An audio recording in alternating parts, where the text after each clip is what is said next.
In baseball, a game full of real and imagined fairy tales from Bobby Thompson's Shot Heard Around the World to Bernard Malamud's fable, The Natural, no story may be more inspiring or more surprising than the story of the 1957 Little League team from Monterrey, Mexico. They became known as Los Pequeños Gigantes, the Little Giants. I'm Jake Storielli. I'm sorry if that offended you, and this is Laughs from the Past.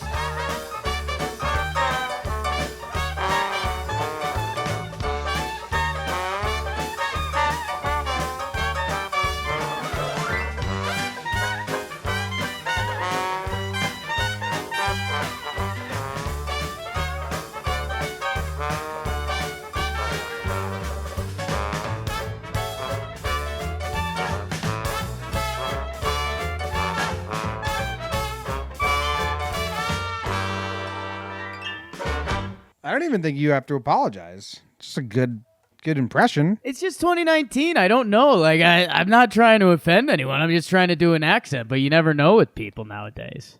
Welcome to Laughs from the Past, Season 4, Episode, I think 6 or 5. I never know. Season 4 is all about children, kids. Yeah. That accomplished something that was worth writing about. Noteworthy accomplishments by children. Jake, were you ever in the school paper or TV, or did you ever have anything like written about you somewhere as a youth? Even as small as like a school paper. I mean, to a degree, I was class president and stuff, so when I gave the speech, they talked about the speech a little bit. Sports teams, I feel like there'd be a random, sporadic mention there. Not like a Jake Storielli feature or anything like that, but the U11 team in Middlebury went 11-0-2 this year. What a season. So, nothing too crazy, but I don't know. I ended up there once or twice. Nice. Cool. What about you? I got interviewed after a hockey game on the local TV station once. Sure. And it was like live interview, kind of. Not live. They played them the next day, but they didn't cut anything up. So I was freshman when that happened. That was pretty cool. And then one time I saved a whole bunch of turtles from this construction site, and they wrote about me as the hero of the turtles. Wow. Yeah, that was pretty cool. I wish you still went by that. The hero of the turtles, yes. The hero of the turtles. Yeah, this developer was coming in, and they planned to build a frog aquarium on a turtle land, and I was like, let's not do that. I was only 4, and it's pretty big. Yeah. Maybe we'll do that episode next week. Yeah, probably. Hero of the turtles. Yeah. Okay. Well, these little boys, they're in the history books. 1957. We're going all the way back to 1957. This is a story of the first team from outside of the U.S. to be in the Little League World Series. Or the first team to win it. Article's written by Jim Morrison, which has thrown me off, just because I wanna sing every sentence now. Well, maybe that's how he wrote it. We'll see. They came to be known as the Los Pequeños Gigantes. Hey, come on, we won the title. Yeah. There's a movie about this team. Have you ever heard of it or seen it? It's called The Perfect Game. I have not. Interested. So do you not know this story at all? Not really. I'm sure when the Little League World Series comes around every year, which it should be soon, I'm sure it gets referenced, but not familiar. Are you a Little League World Series enthusiast? I would say step down from enthusiast. I think it's funny. I enjoy every year seeing the small town team versus the big town team. I love seeing each team's kind of like freak kid. The one kid who can throw 80, the kid who hits a home run every other at bat. I like that. I don't know. It used to be like when it would come around, I I would lean into it a little harder. I'm starting to fade more as I get older, TBH. But you're a big Monet Davis guy. Love Monet Davis, one of my favorite celebrities. She's on my top 5 people I'd want to meet list. Were you devastated when she didn't go to UConn? Did we talk about this already? No, because I think everyone handled it pretty well. Like, she said she wanted to go to UConn to play basketball, and Gino Auriemma, most people would just give the quote there and move on. Gino's like, yeah, well, she'd have to show me a lot. it's like, come on, Gino. It's a kid having fun. But no, man, I love. I mean, she carried herself like an adult as a 12-year-old girl. Yeah. I guess that was the most impressive part, and now she's a star forever. I think I used her as an example. You always hear your parents reference famous people, and you're like, I have no idea who the hell that is. Like, you and me could reference Monet Davis 25 years from now. I have no brain, but I'm going to remember Monet Davis. And our kids would be like, who? And we'd be like, oh, she was a star Little League World Series player. And they'd be like, what? You guys are nuts. And they'd be like, yeah, we know. Yeah, well, we know. Well, yeah. I love the Little League World Series. I'm a big last year I couldn't watch. It's going to be a huge year for you. Why? Because you're so much deeper into the videos and stuff. I mean, you're going to Little League World Series breakdowns. You got to tread lightly with those. You're going to own the internet for a couple weeks. Holy shit, that's going to be cool. Well, if anyone just listens to this because of the history and podcast stuff, we've been doing some baseball videos that have been going pretty well. Anyway, this story is really cool. The movie's pretty good. I enjoy it. I mean, it's not like a cinematic masterpiece, but if you like these stories, then you'll enjoy it. But yeah, I went to the Little League World Series once with my dad, and the 12-year-olds that wear the uniforms, they just get stopped every second to sign autographs for little kids. It's bizarre. It's bizarre. So let's get into this article. The team was composed of mostly poor kids from an industrial city who'd started playing baseball only a few years earlier, clearing rocks and glass from a dirt field and playing barefoot with a homemade ball and gloves. They'd only imagined Major League games, gathering around a radio for Sunday rebroadcasts in Spanish of the Brooklyn Dodgers games contests. Even when they reached the Little League World Series, most of their opponents outweighed them by 35 or 40 pounds. But over 4 weeks and 13 games beginning in July, they were magical. These are tiny kids. Does this article have a picture of it? I want you to see. There's another picture of them here. Here you go. But yeah, they're like tiny kids from this small town. I can't even imagine playing baseball. They'd never seen a Major League game. They just listened to it. Pretty wild. Yeah, I mean current vibes, current status report over here. I'm getting like Mexican Sandlot vibes. Kinda, yeah. Yeah. Yeah. On August 23rd, 1957, behind the pitching wizardry of Angel Macias, they defeated La Mesa, California, 4-0 before 10,000 people in Williamsport, Pennsylvania, to become the first team from outside the United States to win the Little League World Series. Well, this article kind of gave away the ending right away, but there you go. Yeah. Spoiler. That day, Macias pitched, I don't know if I'm saying that right. I apologize if I'm not. Macias pitched what remains the only perfect game in a Little League World Series final, setting down all 18 batters in order.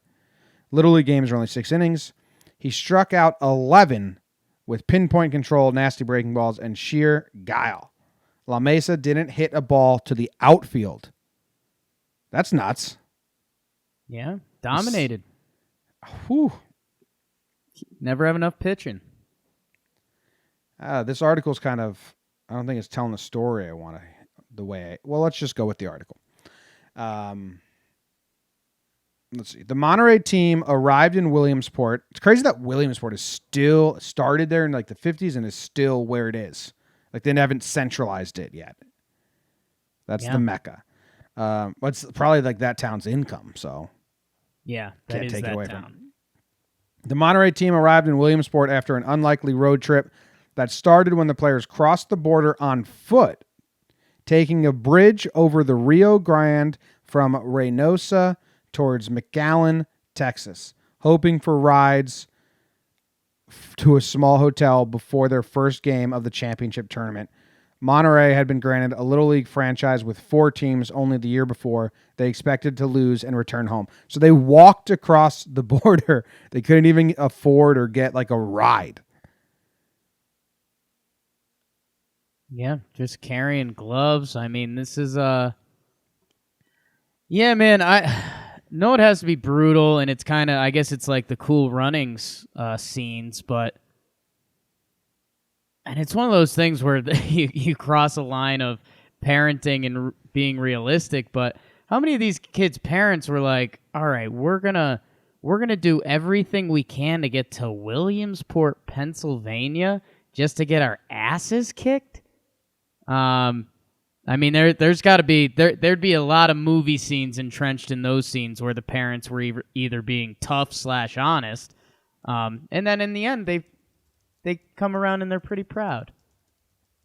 Yeah. I mean, I think they like had no idea. Like this article, it says we didn't even know what Williamsport was. We didn't know it existed. The pitcher, Jose Pepe Maez, he was a pitcher and outfielder on the team.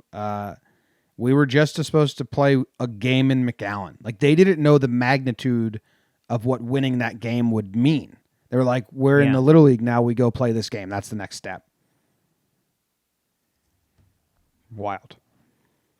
I just clicked that link you sent me. I love that picture. Yeah, I knew you'd like that picture. It's a much better picture than what we're reading. Yeah. It's pretty cool. They won their first game in McAllen 9-2 against a team from Mexico City filled with players who were the sons of Americans working south of the border. They swept through the rest of the regional and state tournaments, winning by a total of 5 runs until they reached the state semifinal game in Fort Worth against Houston. There, Maez came on as a relief pitcher in extra innings to lead them to a 6-4 comeback win. Along the way, their visas expired. This is wild. Their visas expired, Jake, because they only got visas for like one day. They thought they were going to lose their first game and go back home to Mexico. And when they kept winning, they had to stay in America, and their visas expired. Stuff. Intervention by the U.S. ambassador to Mexico kept them in the country. But they were homesick. They had never left Monterrey before. They didn't have money for food, so they had to settle on just 2 meals a day. They ate through the kindness of strangers and friends who offered them meals in restaurants or gave them a few dollars after a victory. Like, they're facing affluent kids who probably practice with all the best facilities, aren't hungry. Had shoes. Had shoes And were well fed. I think are the two differences that need to be stated. Instead of having to walk across the border, they probably could have drove and had more time to practice. So despite the challenges, they kept winning. 11-2 in the Texas State Championship, and then 13-0 over Biloxi, Mississippi, and 3-0 over Owensboro, Kentucky. In the southern Owensboro. You have? Hasn't changed much since '57, if we're being honest. Did you make fun of them for losing to the team? No, I didn't know. I wish I did. I actually enjoyed my time in Owensboro. It's on the Ohio River there. Okay, very nice. Go check it out. Yeah. In the Southern Regional, they earned the 14 players a bus ride to Williamsport. So they won the Southern Regional. Now they're going to Williamsport to play. The Little League World Series had been around since like 1939, I think. Like this is already an established thing. Yeah. They didn't even know about it. Dude, that's crazy. They didn't even know that there was a national, international tournament, and they're just a bunch of kids. Like if some guy walked up to them when they were a bunch of kids playing in a sand lot that they picked glass out of, and they like this, it was like a Little League scout, let's say, for the sake of the story. And a Little League scout looks at them practice and goes, I think you guys are the best 9 Little League player. I think it's the best Little League team in the entire world right now. Those kids would be like, shut up, dude. Like, we don't need your sympathy. We know that we're poor kids playing a game just because we are having fun. Like, they would just get out of here. Let us play baseball. Yeah. Go home. You're drunk. That's what we like to do. Yeah. Little League officials, teams from Canada and Mexico had made it to the Little League World Series before, but they'd never won. International competition was still so new that the Monterrey team played in the Texas State Tournament and advanced to the U.S. South region. Yeah, that's not how it is anymore. Little League officials in Williamsport gave them new uniforms with South across the chest, emblematic of their regional championship. None of them fit. The Monterey boys were too small. They averaged 4 feet 11 inches and 92 pounds, while the La Mesa team averaged 5 feet 4 inches and 127 pounds. It's a big difference. Yeah, and I mean, with averages like that La Mesa team, I'm sure they had 2 or 3 kids that were, 5'1", $110, but they also had 2 or 3 kids that were 6 foot, like 160. And I mean, that's where some of the coolest moments obviously come from in the Little League World Series. But yeah, I mean, it's crazy that was the average. Yeah. Yeah. It's really small. It's really, really small. After he watched La Mesa handily defeat Escanaba, Michigan in the semifinal, Maez was worried. Joe McKieran, La Mesa's star southpaw, pitched a one-hitter and socked 2 homers, one a towering drive to right field. So yeah, this kid, Joe McKieran, or whatever his name is, he was probably like 6 foot, 200 pounds. Yeah. And just dominating everyone. I said to myself, wow, what will happen to us tomorrow? Joe said. Angel Macias, number 8, was 5 feet flat and 88 pounds. And he was an ambidextrous player. And this day, he decided to throw only right-handed. How do you become ambidextrous without trying? I think this is a guess, and again, I mean we're dipping into, poverty in Mexico's in the 50s that I'm not well versed in, but I know one thing: in baseball, your arm gets tired. So if your right arm gets tired from throwing, you could play doubly as long if you start throwing with your left arm too. That's my best theory. Just fucking around, and he was like, "Hey, I'm actually good at this." Like my little brother, he played on a little league team that I helped coach and stuff. And there's a kid who could throw with both arms. Like he could throw with his left decent. It looked like your regular house league player throwing. Sure. But we were like, well, don't do that though, because your right arm's good. Good. So like to be at both, that's crazy. So the first hitter for La Mesa drilled the first pitch of the game down the line, foul by an inch. Jake. And they say that was as close as they would ever get to getting a hit. McKieran, who batted cleanup for La Mesa, was later signed by the Boston Red Sox. He struck out both times against Macias. My recollection of Angel during the game was he was sneaky fast. He was the first pitcher we saw who clearly had pinpoint control. Even at 12 years old, you sensed this kid knew exactly where the ball was going. He just dominated us like no one else had come even close to. Whenever I hear quotes like that, I'm like, you're just making up that memory. Because I just told you I got interviewed for scoring like a game-winning goal in hockey, right? Right. I can't really remember much about it. I don't know. You're a pretty good memory guy. I'm sure. I mean, maybe not the interview, but I'm sure there's still stuff you remember from different games that you can relive. I mean, you've got memories. You just told us the turtle story from when you're 4. I don't really remember anything from below the age of 5. We've gotten in some mini bickers over that because I genuinely don't remember anything like before the age of 5, and you're like, yeah, I got some memories from 2 and 3. I'm like, go fuck yourself. Well, Well, the turtle story was a lie, but well, what? But I don't know, man. Like I can jump into some things from Little League that, you remember the whole Charles Chancio story that ended up happening with Nick Proch and that whole thing. I mean, that guy was feared. I remember looking at him and being like, my God, that's something I've never seen. I can remember, different buddies on the pitcher's mound and seeing their pitches coming in. I mean, you can relive that. So, I mean, to multiply that by actually like going to the Little League World Series and stuff and hearing about this team, I mean, yeah, man, I'm bought into it. All right. I remember like when I remember the goal, but I couldn't tell you what team it was against, anything about opponents or anything like that. But I never cared about the opponent when we played Little League. Like I had other kids on the team that were like, "Oh, remember this pitcher? He was so good." And I'd be like, "No." Like I never clocked that stuff. And like when I played hockey in like 8th grade, they would be like, "Oh, dude, this team's got that goalie or that blah blah blah." And I was like, "You guys look, I don't pay attention to that stuff. Yeah. I just play."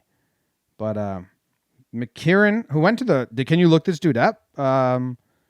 He got signed by the Red Sox. I wonder if he ever played in the MLB. I guess they would have spelling that name. McKirhan. I guess if he played in the MLB, they would have said he played, not just got signed. That's my guess. Yeah, but I think I even lost you on the spelling there. It's Andrew in the art. McKirhan? No, I lost on multiple levels, but I think we keep it moving. Okay.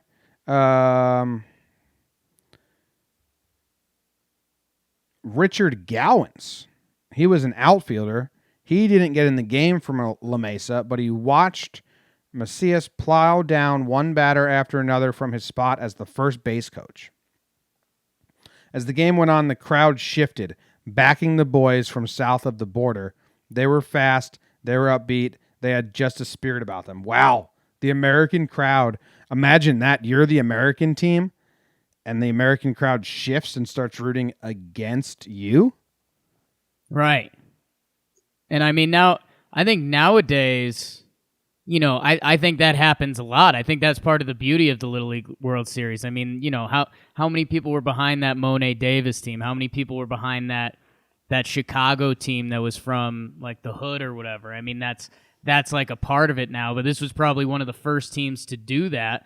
Because, I mean, this is still a time, 1957, where you're proud in your country, like, you're proud in your country because you got the strongest military and we're America, baby. Like, you don't root for Mexico. So I think that's part of what makes it special. Yeah. So I found that dude, Joe McKirhan. He never got out of A-ball for the Red Sox, but he was a pitcher in their system for 3 years. Same, to be fair. So when was this World Series? 57? 57. He got drafted and was playing A-ball in 63 at 18. So yeah, a couple years later. Yeah. Cool. Richard Gowans. He was an outfielder, but he was really just the first base coach because he never played. No, it's funny. Like the Little League World Series, we did that story on the 15-year-old that pitched in the Major League game. Little League World Series used to be like a scouting event. Like genuinely.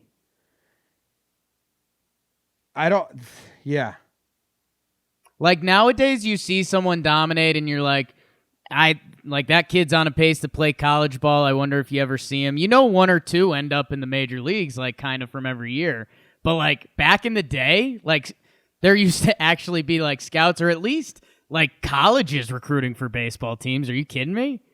I mean, like quarterbacks get recruited at 14 now, so why wouldn't these kids get recruited at 12 or 13 or whatever? Well, that's what I'm saying. This is one of the first. I mean, nowadays it's all over. There's AAU teams for like 8-year-olds, and you hear about a 12-year-old football player that gets recruited to LSU and Bama like every other year. But I'm saying this is kind of the OG. Like there's not a Little League basketball tournament. There's not a Little League football tournament. Like this was the first. Like if you were a college coach, you went to the Little League World Series. Yeah, it's pretty funny.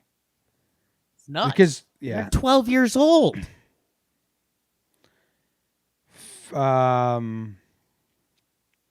Riley was cruising along himself until the 5th inning. The first Monterey batter walked on 4 pitches. The second bunted perfectly between Riley and the third baseman, putting runners on first and second with no outs. That just gave me like chills. That's kind of weird. Just because I was like, ah, shit, they were playing small ball too. They were like good and smart. Like, man, if I was playing Little League and a team we were playing against was playing like perfect small ball, I'd be so livid. I'd be like, get the fuck out of here. You were not pros. You're just going to drop down perfect bunt to move the runners in scoring position.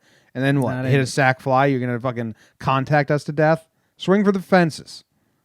We're cool with you guys being like good and upstart, but like let's calm down on the fundamentals, all right? Hey, we're 12. Yeah. Chill out. Oh, I feel like nowadays you probably have a lot of Little League coaches who would get mad at the other coach. Did you just make your dude sacrifice bunt? Let him play. Let the kids play. Myers came to bat. He saw a fastball from Riley, drilling it into center field for a double that scored the game's first run. In the inning, Monterrey sent 9 batters to the plate, scored 4 times, leaving La Mesa one last chance. With 2 outs in the 6th and final inning, Macias threw 3 balls, then came back with 2 strikes to La Mesa's Brian Haggard, cool name. For the next pitch, he reached back for a curveball. Haggard swung and missed, and the crowd in Williamsport exploded. So did those listening to the radio broadcast in Monterrey. Now that's a cool scene. That's the fun scene. They cutting back and forth between the game and the bar and the packed bars in Monterrey, listening to a Little League baseball game. You mentioned Cool Runnings. It's a lot like when they're showing the bobsled and then they show the village, and the like little bar in Jamaica. More Cool Runnings references than I thought, but yeah, seeing a lot. My movie version of this is Cool Runnings. Cool Runnings is also a true story and a great movie. Awesome story. That's like I've heard people say like, you know, they're like, oh, Cool Runnings isn't like a good movie, and I'll flex on you, like that's. I'm sorry, like I know it's not like winning Oscar stuff, but that's a good movie. And I mean the story, you know, it's true, right? Like team for Jamaica. No, not asking you. I'm saying that to the people that say it's a bad movie. Like it's for Jamaicans. I think they're just saying like, oh, John Candy, the movie quality and stuff like that. I'm like, get out of here. Like I'll throw you in a headlock. You'd think it was fake. It's real. And they have real footage in the movie. Maybe we'll do a Cool Runnings podcast next. There you go. 52 years later, their victory remains the only perfect game in Little League World Series Championship. I don't think you're allowed to do it now because pitch counts and stuff. Right. Protecting kids. Yeah, I think I wonder. I think there's people that have like struck out every batter, but they can't pitch the whole game now because of pitch limits and stuff. After the celebration, Maya says the team's first thoughts were to go home. Can we please go home? It's been like America a month. And Williamsport kind of sucks. Can we get out of here? It sucks. That would take nearly a month. Wow. The Monterey players traveled by bus to New York to see a Dodgers game and go shopping with $40 each, given to them by Macy's. Then they made stops in Washington. By the way, fun movie scene. That's Mighty Ducks when they get to go shopping for their own pads and equipment. Yeah, that's the scene right there. Yeah. Then they made the stops in Washington, D.C. to meet President Dwight Eisenhower and Vice President Richard Nixon before going on to celebrations in Mexico City. When they finally returned to Monterey, they were met by hundreds of thousands in the streets. There's something a little scary about that. Like it's something you and I haven't dealt with. It's with where media's at and television and stuff. Like you don't have to go out of your way. Like I can see, you know, Monet Davis go to the White House or whatever and be like, "Damn, that's pretty badass." Like, if you wanted to see this team, like, it was all radio and hearsay. So if you heard that the Little League team was coming through, you were like, all right, get me there. Yeah. I was going to say, and I think it's part of what's scaring you, is like, I mean, how many of these kids, like, had some of their first drinking nights or big cigarette nights because they won the Little League World Series? Oh, I wasn't thinking that, but yeah, I just thinking it's tough to cement like the biggest moment of your life at 12, like that much fanfare. Like you have to feel like you have to have like some parents or like to figure this out, like to deal with it. Like you can't in 30 days. Yeah, it's tricky, right? They just went on a parade where they were the stars everywhere. They met the president. They met Dodgers players. They got free money, all this stuff. And then, bam, now you're a poor kid in Mexico again. Like, that's got to be really hard transition. Yeah, and it's, I mean, it turns into one of those things. And, I mean, you can't say it to a 12-year-old because they're not going to fully understand it. But, like, you can't let something like that control your life. Like, you have to move on. But, I don't know, you got the one guy that, you know, you could do different things with it, right? You can change Little League baseball in Mexico, but like not all of them can do it. So yeah, it's a hard line to walk. Is that a phrase?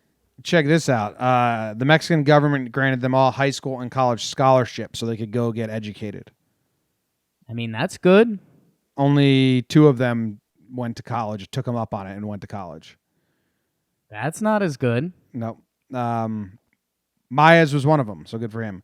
And then Angel or Angel Macias, he was signed by the Angels and invited to their spring training in 1961 as a 16-year-old.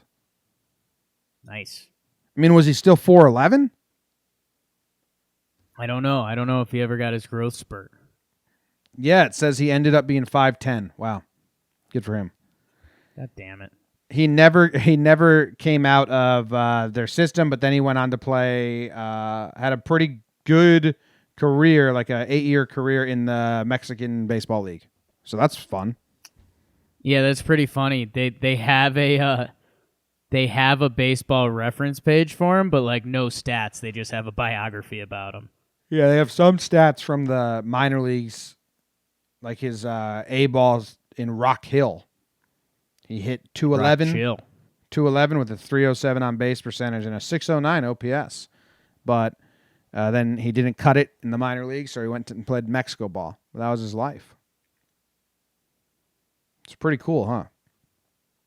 Pretty cool. Whirlwind of a life. So there is a story. The movie, Jake, I think the actor in it, you'll definitely like him. I don't know if you know his name. I don't know his name. Who does Cheech play? Cheech plays like... He's got to be a coach, right? No, I think he plays... who does he... I seen the movie. But all right, so I've got a... He plays like the priest. I think the priest goes with them. I think Cheech is the priest. Yeah, Cheech Marin plays Padre Esteban. So yeah, he like prays with them and stuff. But the kid that people, that kid that we used to say you looked like, but he's like the terrible version of you. He's in this movie. Right, Moises Arias. Yeah, yeah. Is he bald now? Is that what I'm looking at with a mustache? It's the rat version of me. I don't know. Yeah, he's not looking good these days. He's in a lot, man. The coach is played by Gabriel Morales. No, I don't know where the coach is, but Coach Sam Hicks is played by Ernie Lively. No, Clifton Collins. So if everyone, I feel like everyone knows who Clifton Collins is if you were to Google it, but you don't know that that's his name, but you've seen him in things. Clifton Collins. But okay, he plays yeah. like he was he just got really famous in that, what was the HBO show that Westworld. People wanted to like?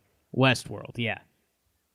That's a good way to put that show. People wanted to like it. He plays the coach. I think he's kind of like a drunken ex-baseball player. He was the only one in town that knew the rules. I don't know if that's true to real life or just in the movie, but it's a good movie. I would, if you thought the story was cool, then you're gonna like the movie. Don't be expecting a masterpiece. Kind of like Cool Runnings. Like it's a good tale. You'll get chills. Bunch of little kids dominating America. Like I said, if you were to go tell that kid, those 9-year-olds or 10-year-olds, 12, like, hey, I know that you guys are just playing on a grass lot and you don't have any funds or even a coach or whatever, but you're the best Little League team in the world, they'd say, please go away, sir. You're creeping us out. We're trying to just have fun. Well, I think you're a step further away from that conversation, Jim, because I could see those kids being like, that's not a real thing. Yeah. People just watch a bunch of little kids play baseball. You wouldn't think that's real. No. Yeah, you wouldn't. You would be like, I thought only adults got this. Yeah. The Little League World Series is crazy. The fact that it happened that long ago, like 1930s, they decided this was needed to be done. Yeah. Isn't that nuts? I kind of want to know the history behind that. Like, how did it get started? I think it was just all Pennsylvania teams at first. I don't know. Yeah, I mean that's what I'm picturing right now. It grew and grew and grew. I mean, you started out with, they were like, hey, everybody plays Little League baseball. Let's have the best teams in Pennsylvania get together. And then I'm sure New York was like, hey, we're down to polka. And then it grew, and I mean it's still growing. I mean we've seen it, and even the recent years they've made the international teams a much more significant part of it. They've basically turned it into 2 Little League World Series. They have an international one, a U.S. one, and they play for the quote-unquote finals. And we have the Cal Ripken. We got Babe Ruth after that. We got ton. Yeah. Little League World Series needs to change some rules while we're here. They need to fix their stuff. But yeah, I'm now wildly excited to start covering the Little League World Series come August again. I'm gonna be busy. Yeah, man. Dude. I'm kind of scared for how busy. The light bulb went off. Light bulb went off on that for me a little while ago. That's those your 2 worlds will be coming a colliding supernova for a while there. It's going to be crazy. All right. Well, thank you guys very much for listening to Last from the Past. We have an entire back catalog of like 50 plus shows now. As we said, this is the 4th season. Got a whole bunch if you need some more time to kill. If you want to go listen to some crazy stories in history, some wild stories. This one wasn't that crazy. Well, I guess it is kind of crazy. I'd say it's not bizarre. We've done some like, it's not bizarre. Stories. It's very much on the... We kept referencing Cool Runnings, but it's very much on the like sports movie trajectory. Like, how could this happen? It doesn't make any sense. Hoosiers. It does happen. It's Hoosiers times a million. Cool. All right. Thank you guys very much. We will be back next Tuesday with another episode. See ya.